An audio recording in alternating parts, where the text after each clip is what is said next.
By now you're all pretty much familiar, and some of you are pretty sick and tired of seeing videos of this Acer 286. But I have some news for you guys that you might enjoy. So grab a bowl of popcorn, sit around the campfire, and yeah, listen to your iPods. But I'm going to tell you a story anyway.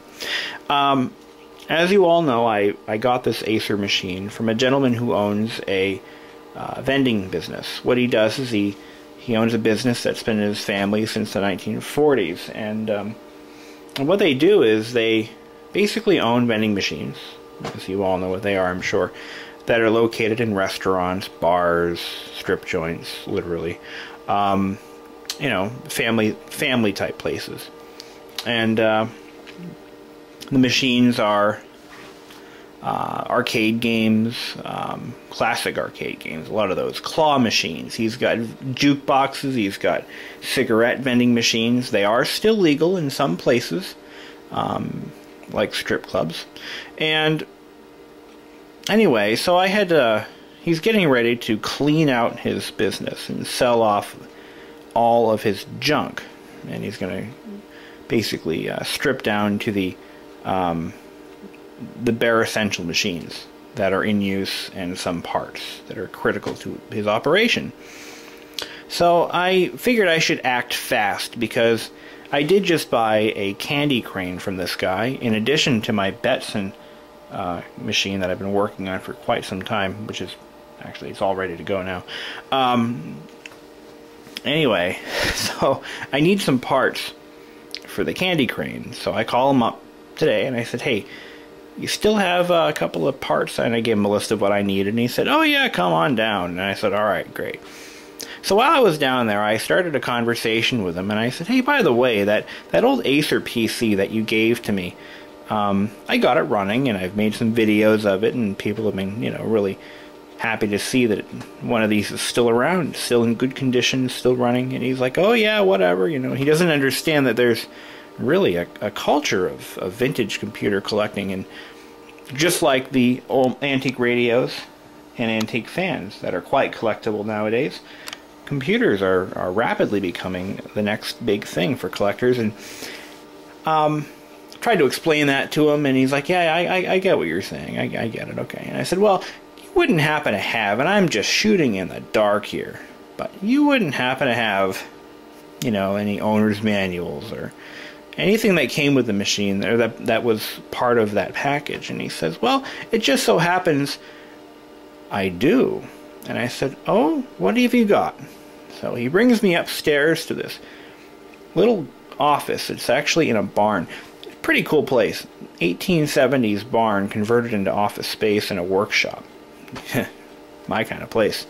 So we went upstairs to his little office, which was probably set up in the 1970s. I mean, paneling and shag rug, whatever. And he brought me to this bookcase, and he says, well, right down here I've got some items that actually came with that computer. And I said, oh, do you really? So we took a look in that box, and we found a few things. I almost dropped on the floor. I was so excited when I saw these items. I'm like, you've got to be kidding me. You still have this. Because nobody ever saves these items. They usually get thrown away with the boxes, or lost in moving, or lost in cleaning it, or whatever. But, you know, sometimes you get lucky. Sometimes you find a gold mine. And in this case, I pretty much hit the jackpot as far as I'm concerned. And you're probably like, okay, well, you just get on with it. Just shut the hell up and get on with it. We'll do that right now. Alright, so I got a couple of things. I got an extra floppy drive. That's this one here on the top. This is a Panasonic drive. It's a pretty high quality unit, Matsushita, and I'm sure it works. It didn't come from this machine, but I have it nonetheless. You can never have too many of them, as my grandfather always said. Actually, he never said that even once. But, yeah, move this keyboard so I can show you what I scored. Now, mind you, this machine is 24 years old. 24 years old. God, I'm getting old. I'm 28. I was 4 years old when this thing was made. Anyway. Actually, no, I was 5, so it's about 23 years old. Nevertheless, that's what we got. Folks, when it rains, it pours. What we have here, and I've already tested these, they do work. We have the original copy of MS-DOS 3.30, and in 1989, I'm a little surprised that that's what it came with. I could have sworn that by that point they were on to, but no, 3.30 was pretty much the OS to use in '89. We have the original utility diskette for the graphics card. This is actually used to diagnose and change the graphics settings, diagnose the video memory and monitor. We have the System Utilities diskette, which contains Microsoft GW Basic in addition to some pretty cool system utilities, including a hard disk parking utility, the elusive parking utility that you just, some of them are drive specific, some aren't, but they're hard to find. Now, nevertheless, you know, that actually are usable. Yes, the original installation diskettes for the Irwin tape drive that is now sitting in my closet. That's something that you don't want to lose. Driver for an Oki data printer that I don't have. Microline 190 and 290 series. Wow, this was actually able to run on the PC Junior. Well, that's interesting. Okay, we have the MS-DOS 3.3 or 3XX license agreement that originally came with this machine. We have a user's note, a note to users, as the title is saying, that describes requirements for power cords, maximum of 15 feet long. We have a little pamphlet telling you how to obtain service for your brand new 1989 Acer 286, and describing the process, how to do it, what does it cost, how much blood do they need, you know, that kind of thing. You gotta have that, because I might need service, and I want to call that number, and by the way, I did, and they're out of no longer service. Well, oh yes, we have this. This is a couple of things in here. Okay, we have the index cards that go into your Rolodex. Since in 1989 everybody had Rolodexes, including my parents, and we have a big one and we have a little one for the two different sized Rolodexes that were around at the time period. And this is a sticker that you could apply to your Southern Bell or AT&T trim phone. Hopefully you have a touch tone model, and but that was okay back then. You could still use a rotary phone. With a, I mean, they didn't really, touch tone services weren't not required for most companies. I know this because when I was younger, I'd say in my when I was in middle school, I had a 1940s rotary phone on my desk at home, and I used to call companies for information sometimes, and I was always able to get what I needed, but nowadays not so much. We have the warranty plan. This actually describes the warranty plan that Acer offered at the time.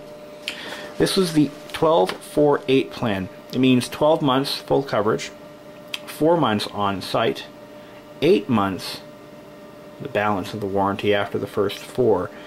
You would have to ship the system out for service. We have, for some reason, 2 copies of the embedded fixed disk controller or interface board.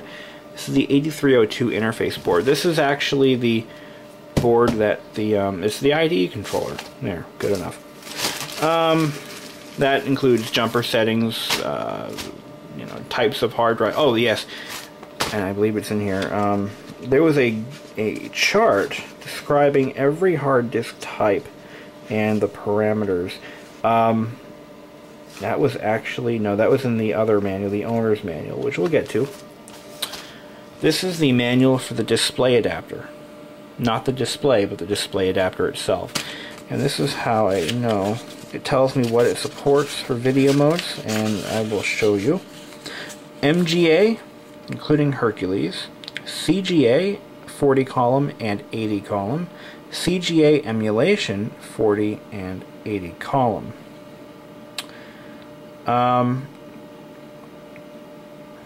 What I don't know is if it supports color.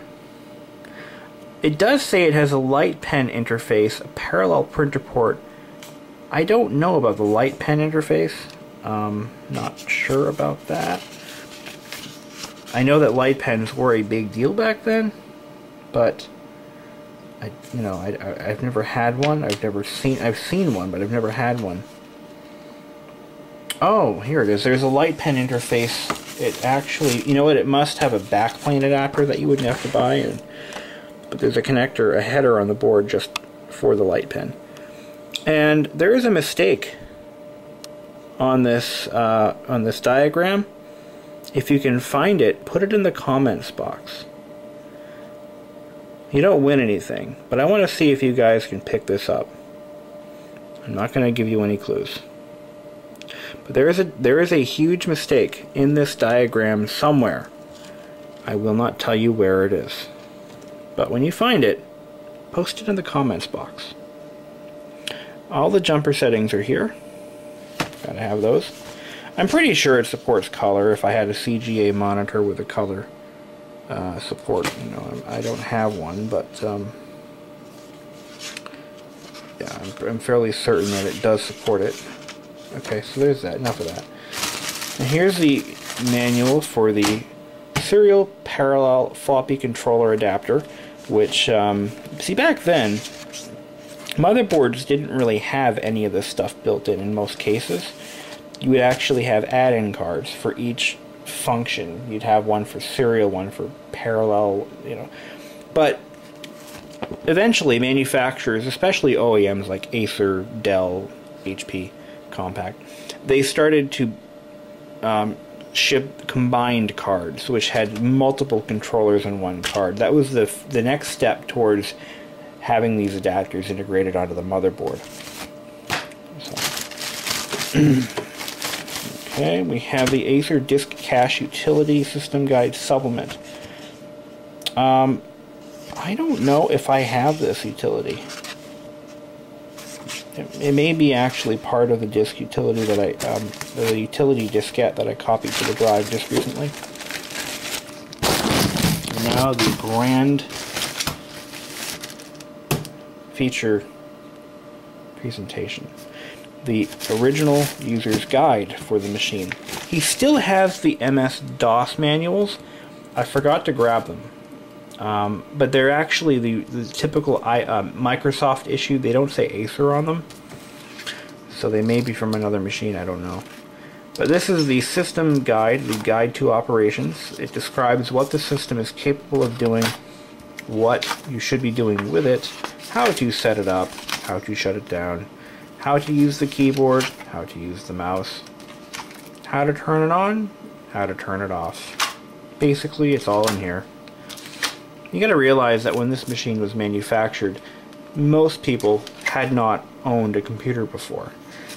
So this is something that would introduce people to their computer, and these manuals started to be phased out, I'd say in the late 90s, really.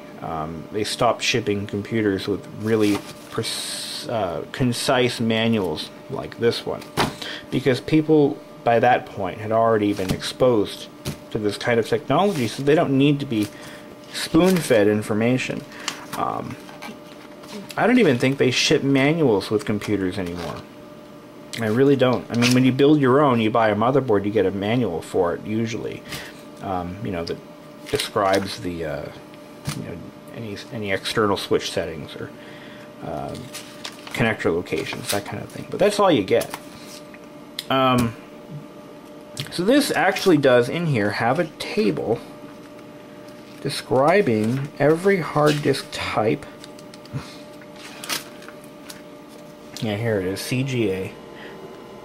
It's color graphics adapter. I believe it's supposed to mean color graphics array, but I'm nitpick on that. I don't like CGA color displays because they suck. I'm not going to elaborate on that. They really suck. I've never had one that I could really read. I mean, the text is so fuzzy on the damn things. That's why these monochrome displays were so popular, because they are so crisp. I mean, really. I mean, let's just do a DIR in here. I'll show you what I mean. I mean, they're just so crisp. You can read the text without squinting or anything like that. Anyway, they're just great. Tells you what the errors mean. It tells you what floppy drives it supports. This system does not support. Maybe it does. This manual refers to a 1.44 meg drive, but that might be with a different controller card, because if I look at the controller card manual here, I believe it only goes up to 1.2 megabyte, 5.25 inch, 720K 3.5 inch. Let's see.